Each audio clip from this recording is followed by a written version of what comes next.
This is the study guide for the 2021 Semester 1 final exam. I am going to make this video into 4 separate videos, one for each page of the study guide.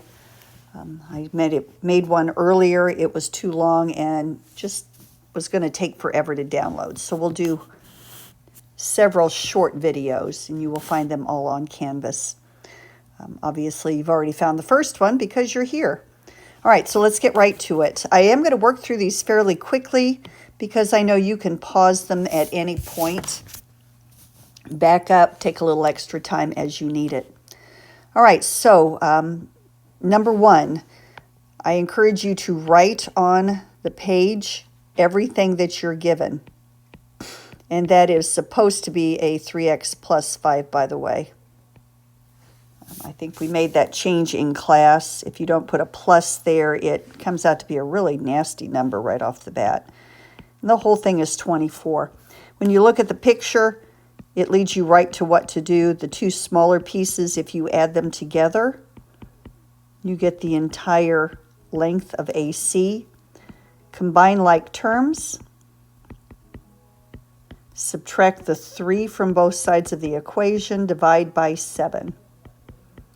We get a value for x, which is one of the things we were asked to find. And then if you substitute that 3 in for x, you get the 2 lengths. The first one, AB, is 10. And the second one is 14.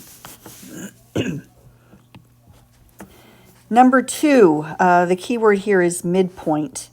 Because M is the midpoint of the large segment, it cuts it into 2 equal pieces. And because those 2 pieces are equal, it leads us to how to set the thing up. Set the 2 parts equal to each other. Subtract 3x from both sides of the equation. Divide by 6.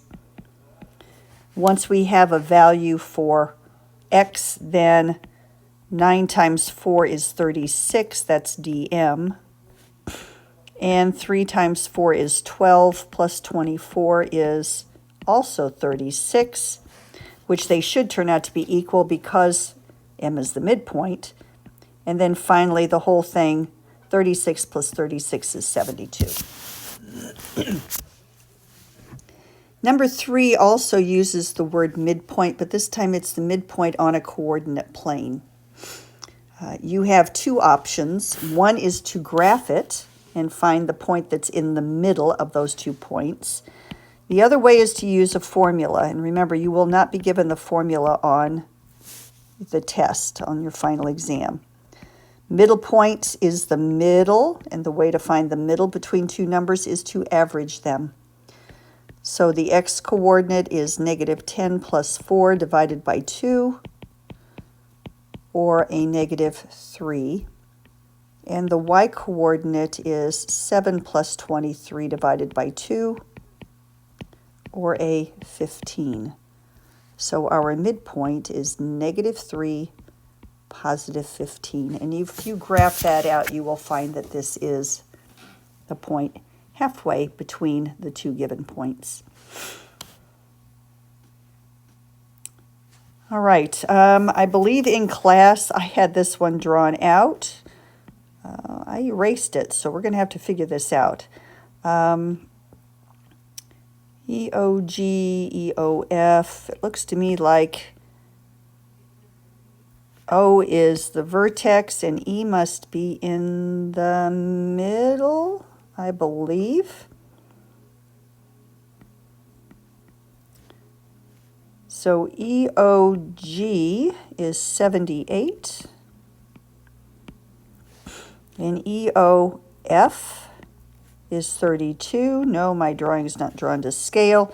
And we are asked to find the measure of angle FOG. Well, if you look at the picture, you can see that if we put the 78 and the 32 together, we get 110 degrees. And that is the measure of that larger angle. All right, starting with number 5, we've moved on to the logic unit. That was based on patterns and conditionals. Inductive reasoning on number 5 is what we're going to use. We're looking for a pattern. In the numerator, the pattern is times 2. So the next two numbers are 32 and 64. In the denominator, looks like the pattern is times 3. So 81 times 3 is 243. And 9, 12, 729 is the denominator on the second one. Number 6, we're looking for the hypothesis and the conclusion. I am not going to completely write out the sentences, but I will tell you which parts are the hypothesis and the conclusion. Okay. Hypothesis is always the part of the sentence that follows the if. So everyone does well on the test is your hypothesis, which means that the rest of it is the conclusion. Your math teacher will be happy. The conclusion is usually the then part of the sentence, but sometimes, like in this instance, the then is implied, the word then. If everyone does well on this test, then your math teacher will be happy.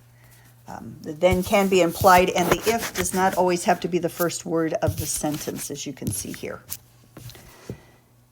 And number 7, counterexample. To counter means to go against. So what we're looking for is a number that shows that the conjecture is not true. Any number that's divisible by 5 is also divisible by 10. So we're looking for a number that you can divide by 5, that you cannot divide by 10. And it turns out it's any number that ends in a 5. So there's 4 examples right there.